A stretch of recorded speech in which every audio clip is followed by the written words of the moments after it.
Now, don't you hate it when politics sullies sport? Yesterday's Super Bowl halftime performance by Puerto Rican singer Bad Bunny, fresh from the Grammys, well, it's been slammed as divisive, controversial and political. Let's have a quick look at this report from ABC America. Music superstar Bad Bunny bringing his native Puerto Rico to the Bay Area and the world.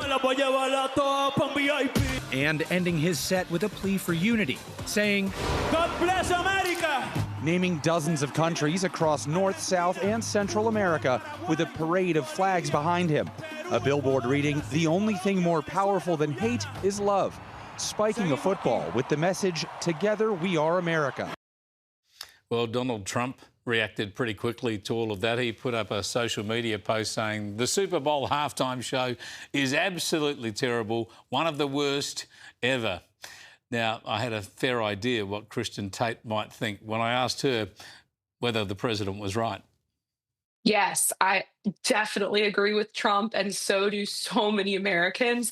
I couldn't believe this halftime show. It was just a huge middle finger from the NFL to its own audience. I mean, who watches the NFL? The primary audience is like middle-aged to older men who are Americans. They just want to relax with a beer and watch the game. The NFL decided to broadcast their halftime show during the biggest sporting event of the year in a language that almost none of their audience can understand, while waving flags from countries that none of their audience are from. And the whole thing was in Spanish. There were no subtitles provided, which made the whole thing even more strange to watch. Although I have to say, Chris, if they did provide subtitles and people saw the lyrics, they would see how vulgar these lyrics were. I couldn't believe it. It was just slop. I mean, very obscene lyrics. I'll just leave it at that. But yeah, the entire thing was kind of just this weird homage by Bad Bunny to, I guess, illegal immigration, and he kind of tried to stick it to ICE. It was very political, and a lot of the audience of the NFL was turned off by it. Too much politics in sport as ever. Now, of course, the game was played in California, where there's a fair bit of Spanish around, but the two teams were from Seattle, of course, the victors, and your mob, sorry to remind you, the New England Patriots. Not a lot of Spanish up your way. Yeah, exactly. It was very political and off-putting. And I mean, if you saw, there were some interesting shots I saw on Twitter of the audience during the game watching this. And again, this was in California. I guess a lot of these people were probably from California. And it was a very flat response. Very few people dancing. It was just, people were very confused by the whole thing. It's a very odd Super Bowl performance, the most strange one I've ever seen. Yeah, well, it was also predictable, of course, that Turning Point USA, they put on, obviously organised this beforehand, an alternative halftime show. Have a look at that. Welcome to the Turning Point USA All-American Halftime Show. And this one's for you, Charlie.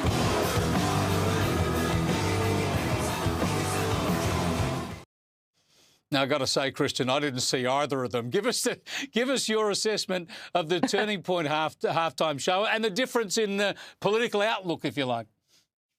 Well, the Turning Point halftime show gained millions of viewers, mostly people kind of just protesting the NFL and tuning into something alternative. Kid Rock sang, and then there were some other kind of generic country singers. I saw it. I thought it was a little bit boring, to be honest, but it was a lot more pro-America, and there was not this overt anti-American messaging that we saw during the NFL's halftime show. So even if people aren't into country music, it's not really my thing. I think many people tuned in just to show their distaste for the NFL and make a point. I got to tell you, when I'm watching a game of footy and it's halftime, I don't want any entertainment. I want to either go and get a beer and something to eat and either calm my nerves or steel myself for a big fight back. We shall see. But politics is everywhere in sport. It's so tragic because most of us enjoy our sport to escape from politics. Exactly. I just want to get your thoughts on the latest stats when it comes to the president and the media. 500 press interactions, they say, have been chalked up by Donald Trump, about double what Joe Biden had engaged in a similar period. I think it's even worse than that, isn't it? Because Joe Biden used to just sort of turn up for picture opportunities and people could film him falling off his bike or whatever. What the difference with Donald Trump is there's so many press conferences, so many opportunities for the journalists to actually ask questions. Yeah, this is really a very transparent administration, very interactive with the press. As we remember with Joe Biden, the strategy there was kind of to let that press secretary handle all the questions and then hope that there were no follow-ups that escaped containment. It was a very kind of secretive administration. And now we know that's because the president of the United States was dealing with some major health battles. I mean, I think he really wasn't involved, the president of the United States, in many of the decisions that his administration was making day to day. But yeah, Trump is just, he loves this. He's a media guy. This is sort of what he's made to do. And people love it. You know, that's part of the allure of the Trump administration. Love him or hate him. It's just a show. You can't stop watching these press conferences. For sure. And like him or lump him, you just got to love the transparency. They should be out there. Exactly. There should be more of it from all of them. Thanks for joining us, Kristin. Catch you next week. Sorry about those Patriots. Thank you, Chris. Thank you. Thank you.